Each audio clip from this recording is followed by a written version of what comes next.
Hello student, in this video I am going to discuss about process modeling. Actually, in this whole cycle we are going to discuss about this topic. Before designing your information system, you need to model the system. In few videos back we have discussed about DFDs, decision tables, structured English, data dictionary, flowcharts. A little briefing about those modeling techniques has been put in a video.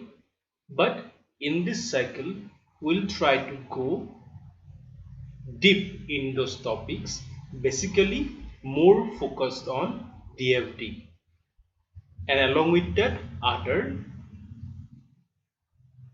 surrounding necessary topics. So this cycle will be completely upon this slide which will be shared on Google Classroom. So here first if you read this slide, you'll find that suppose you define a system modeling and differentiate logical and physical models. So that is an objective of this phase. Phase is what?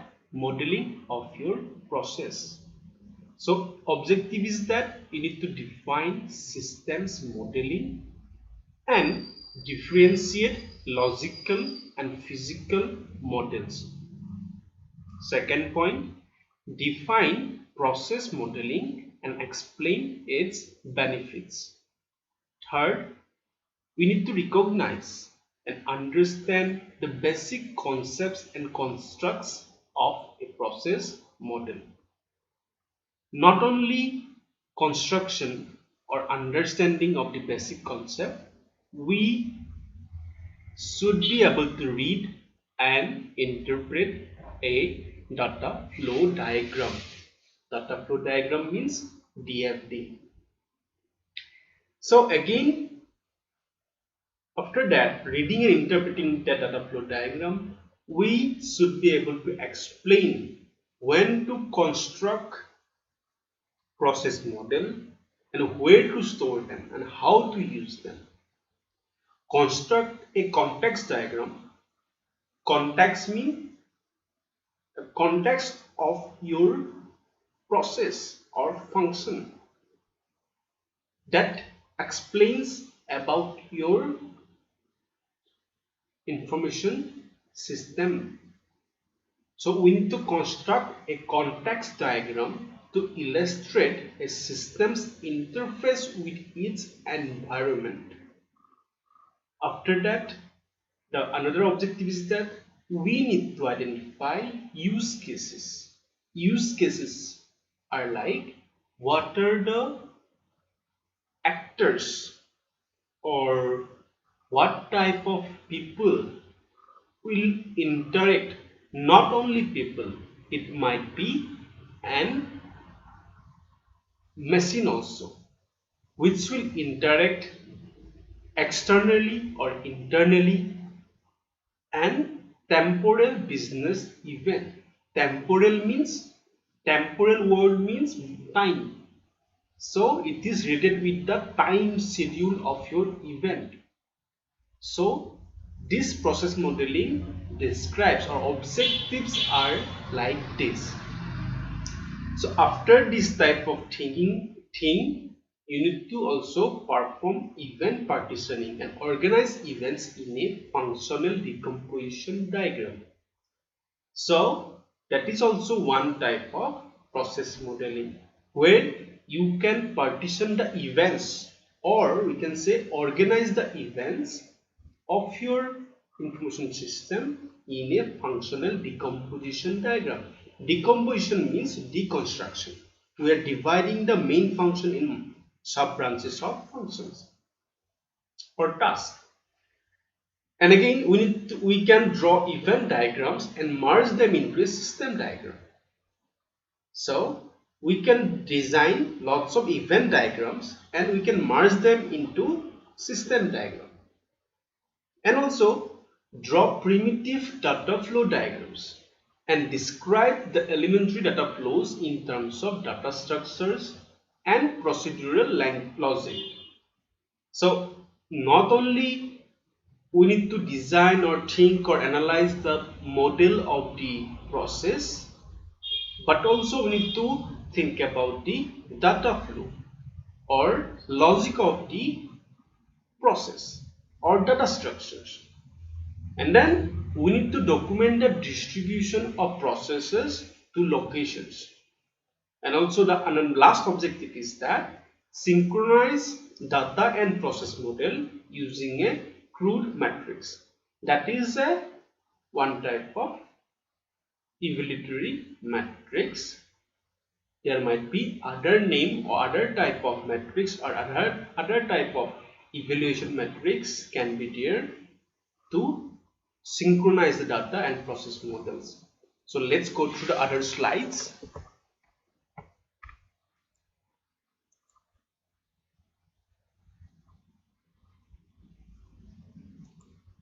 So models. This previous slide is not so feasible. You can find the same diagram in the book. Please try to go through them. Actually, in the next slides, I am going to discuss this diagram in describe more briefly. Okay. Model means a pictorial representation of reality. Suppose you want a picture of a model of, or you can say, of your system, which you want to visualize through your eyes. Then that model can be the representation of your system. Means you can visualize through pictorial representation which is of the reality of your information system. It can be logical also, it can be physical also. Logical means a non-technical pictorial representation that depicts what a system is or does. So in logical model, it depicts only what a system is or does. Synonyms are essential model, conceptual model and business model. So we can say that this logic model as essential model or conceptual model or business model also. And again, physical models are a technical pictorial representation that depicts what a system is or does and how the system is implemented. So the difference between logical and physical is that in physical, how the system is implemented is also mentioned or shown, but here in logical model that part is missing or that is not described through the representation. And we can name physical model as implementation model and also technical model. So why logical system models? Why we can choose logical system models? So logical models remove biases that are the result of the way the system is currently implemented or the way that any one person thinks the system might be implemented. So through depiction of your information system in a logical way, it will remove the biases because different person or different user will look into the system in different perspective. So they might create different biases. So putting a information system in a single logical model will remove those biases. Logical models reduce the risk of missing business requirements because we are too preoccupied with the technical results. So sometimes or at many times while we creating the information system, we are too preoccupied with the technical results. But in that process of preoccupation, we forget many times about the main requirements or documentation of the main logical system or conceptual system. So that is a risk. So by putting the logical models, we can reduce the risk. Because if we miss those business requirements, then it will be a bad choice. Because the SRS document will not provide the correct requirement analysis if you miss those things. Logical models allow us to communicate with end users in non-technical or less technical languages. So again, that is also one reason why we can choose logical system models. Logical models allow us to communicate with the end users. Whatever the users is, those users should be end users in non-technical or less technical languages. So any person or any end user can communicate or can understand the logical model or conceptual model in non-technical language or less technical language. Now, what is process modeling? A technique used to organize and document a system's processes. Process modeling is just a technique that is used to organize and document a system's processes. It might contain flow of data through processes, logic of the data, policies, procedures. And what is data flow diagram? A process model, that is a process model, okay, used to depict the flow of the data, okay, through a system, or it is a through processes, and the work or processing performed by the system. So as a whole, we can say flow of the data through the processes. So data flow diagram is a process model used to depict the flow of data through the processes. So it focuses on this point. DFD focuses on this point. So again, the other names of this DFD you can find in other literature or in other book as like bubble chart or transformation graph or process model. The DFD has also become a popular tool for business process redesign. That is also useful in case of business process redesign. Differences between DFD and flowchart. Now we'll try to look what are the differences between DFDs and flowcharts. Because while we create any code or while we create any C programming or any other language programming, we try to understand the logics and concepts of that program through a flowchart. So again, the same type of thing, DFD is also used to understand the logics and concept of the whole information system. Now, what is the differences? What are the differences between DFDs and flowcharts? Here you can see processes on DFDs can operate in parallel at the same time. So parallel execution can occur. Processes on DFDs can operate in parallel at the same time. processes on flowcharts execute once at a time, or you can say one at a time, means sequential, not parallel. DFDs show the flow of the data through a system. Flowcharts show the flow of control, sequence and transfer of control. So here you can see two difference. First one is about parallelism, or you can say sequential. Second one is about how the data is flowing through which.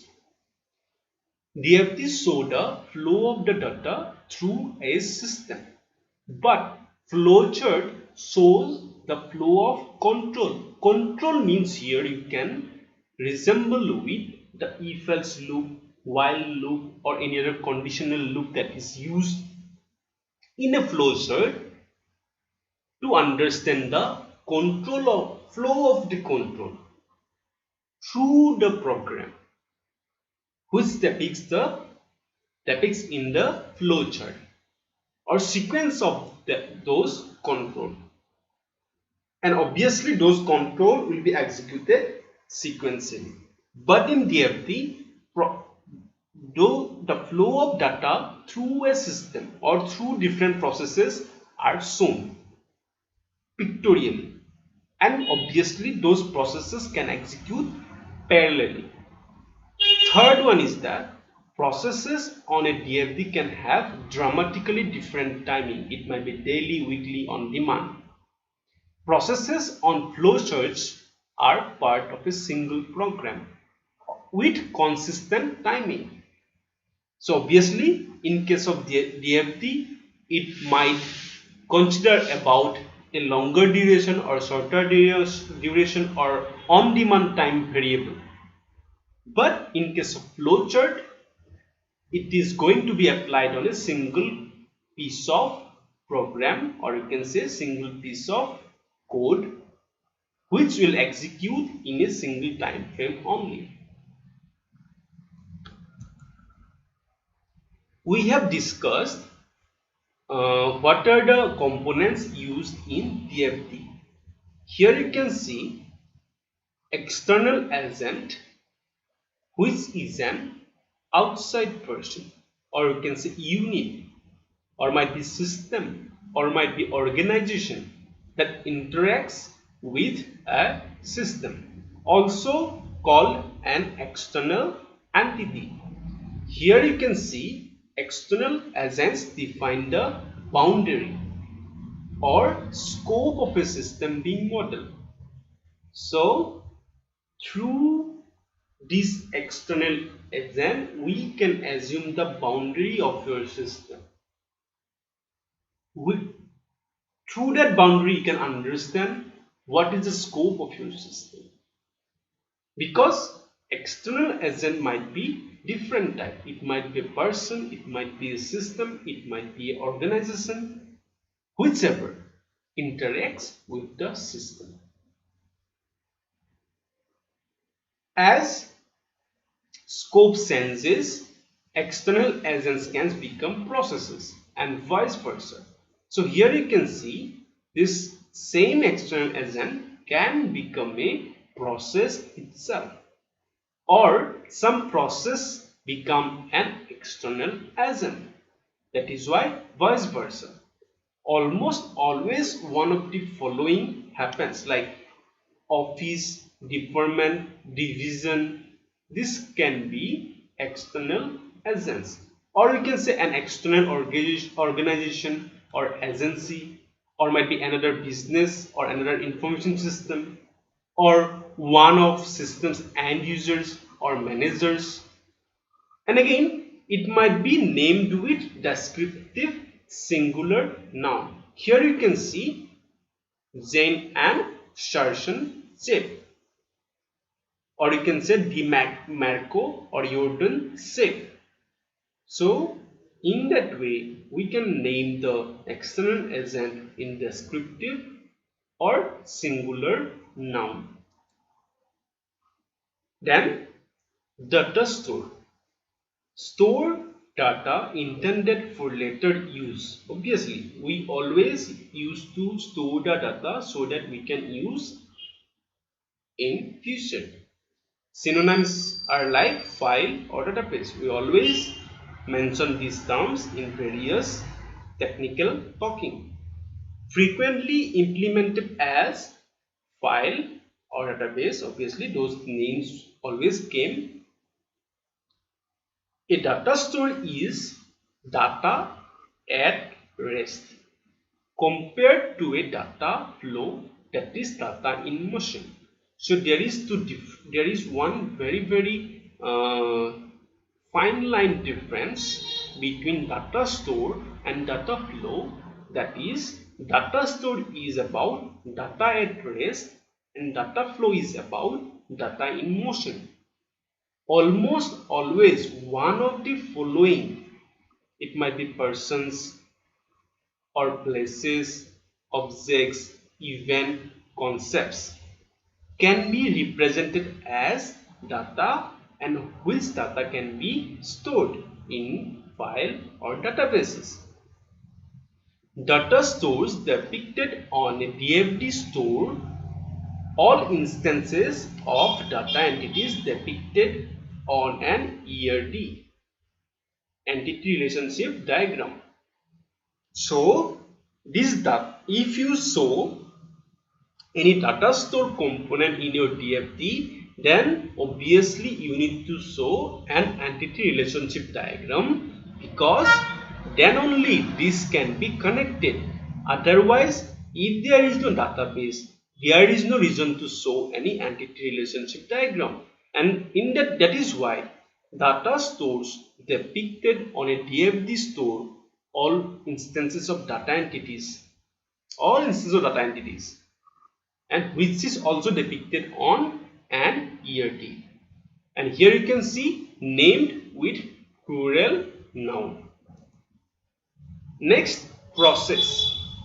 Work performed by a system in response to incoming data flows or conditions.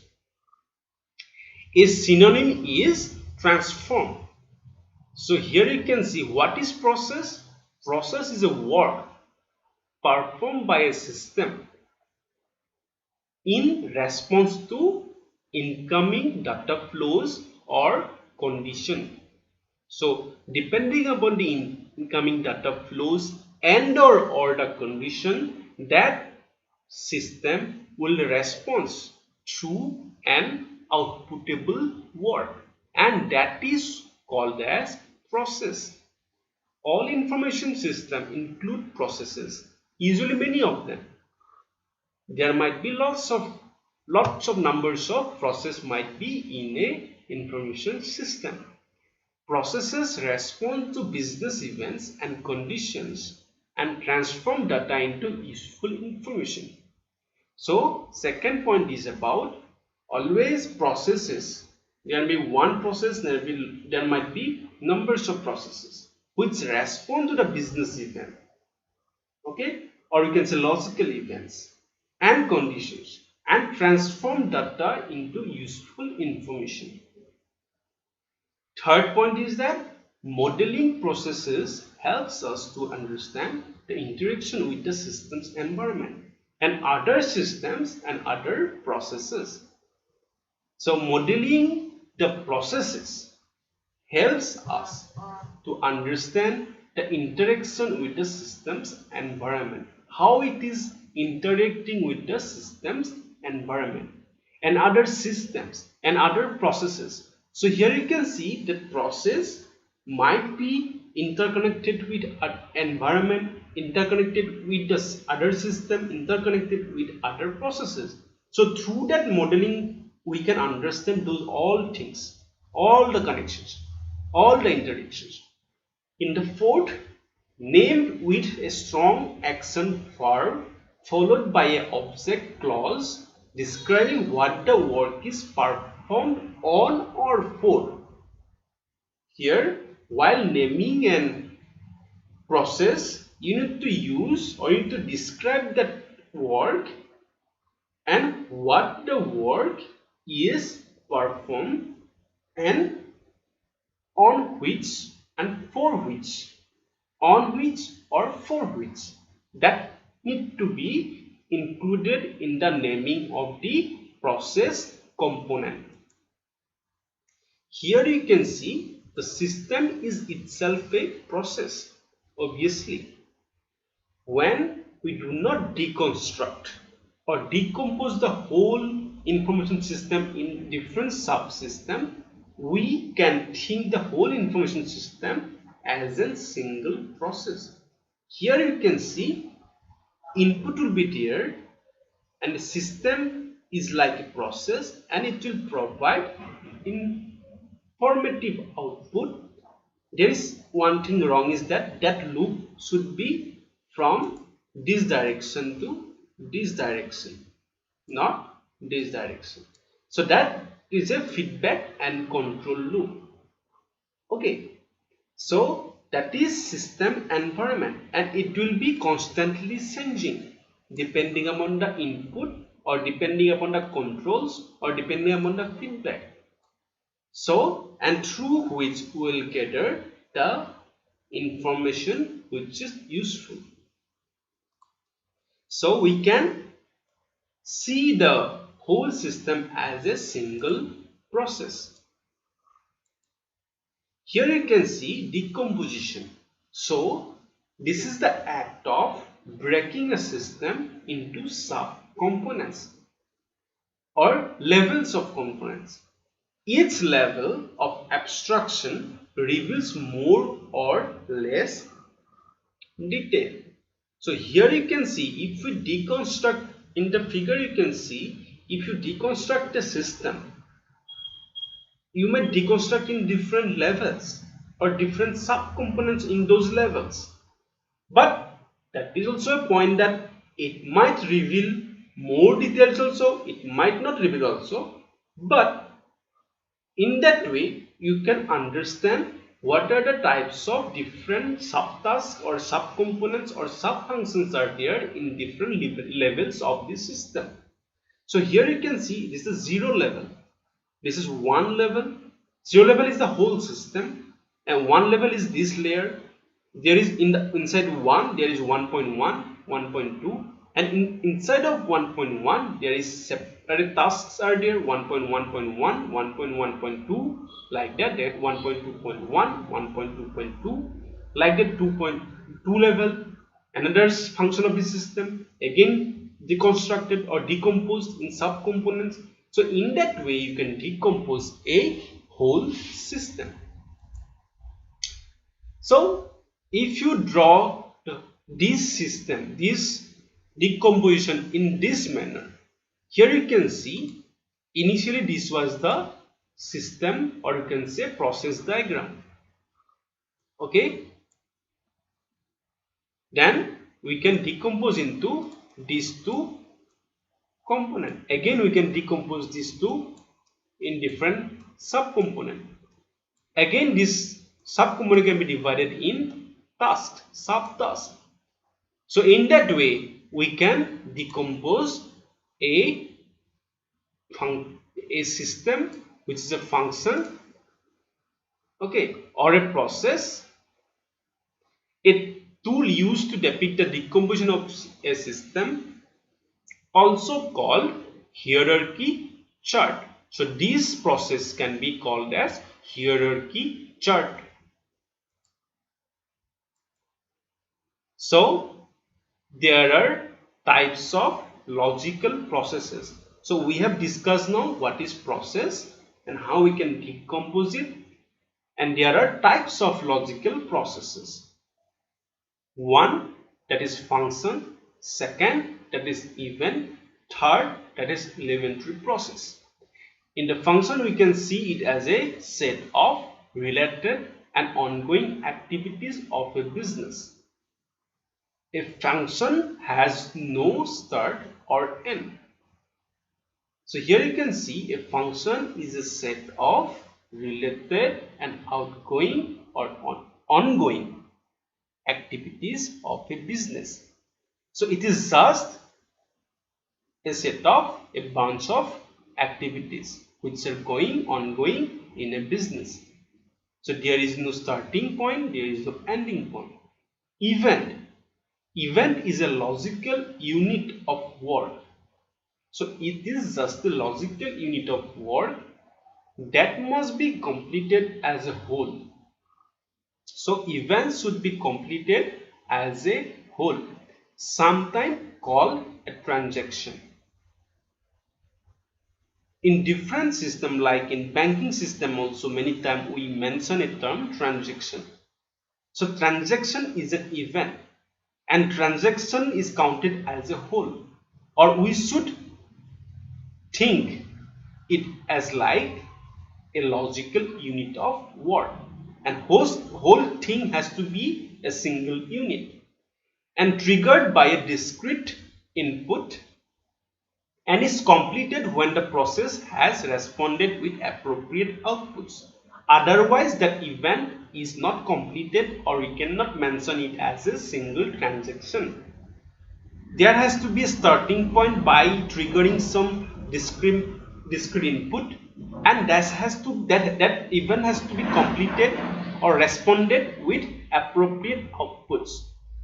So function consists of processes that responds to events.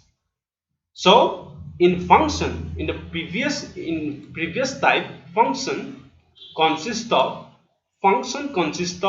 activities or processes that respond to events. So those activities or processes inside a function responds to any events. Okay. Third one is elementary process. Elementary process are like discrete, detailed activity or task required to complete the response to an event. So here initially what we got, what is function? It is a set of activities. Second, what you got, event. Event as a unit of work. Third, what you got, it's a discrete and detailed activity or a task required to complete the response to an event. So that is derived, or that can be in the picture elementary process when a work or a task that need to be carried out to respond any event, also called as primitive responses. So elementary processes can be also termed as primitive response processes. The lowest level of detail depicted in a process model. So here you can see the lowest level of detail depicted in a processes model. So this is the lowest level. Here in the slide, you will find some error we can make while designing a DFD. Here you can see in this one, here two inputs are coming, or three inputs are coming to a process, which is create a new member account, but this process has no outputs. Again, here you can see this freeze member account number. There is two output in both way, but there is no input. So that might be another error. And third, here you can see generate an employee bank statement, but this process only taking the employee details, not taking any accounting data and where the data is coming from. Okay, that is can be also an error while designing a DFD. So try to give some serious or focus while designing a DFD so that you do not do that type of mistake. Here you can see, to depict the data flow or control flow, there is specific notation. Here you can see data flow, that is the input to or output from a process. This is the notation. A data flow is data in motion, not in rest. Data flow may also be used to represent the creation, reading, deletion or updating of data in a file or database called data store. So data flow may be used to represent the creation of the new data or reading of the existing data or deletion of the existing data or updating of the existing data in a file or from a file, or we can say database, which is also can be called as data store. Again, the second one is type composite data flow, a data flow that consists of other data flows. So in the type of data flow, there might be different types of data flows together, which can be combined to create a composite data flow. Third one is that control flow, a condition or a non-data event that triggers a process, and to depict the control flow we use dashed arrow and use sparingly on DFDs. So you can see that type of control flow notation in DFDs also, which actually depicts the condition or non-data event that triggers a process. So in the next video we'll try to continue from this slide. This whole topic will cover almost 4 classes and it has lots of slides. So I want to go a bit slow because this part is very essential in your case, because you are going to develop applications during the projects also, during your job also. So it is very important to understand how we can use these modeling techniques so that we can create or design a better model. So that is why we'll try to go slow a bit throughout these slides. So that's it in this video. If you have any doubt, please let me know. Thank you.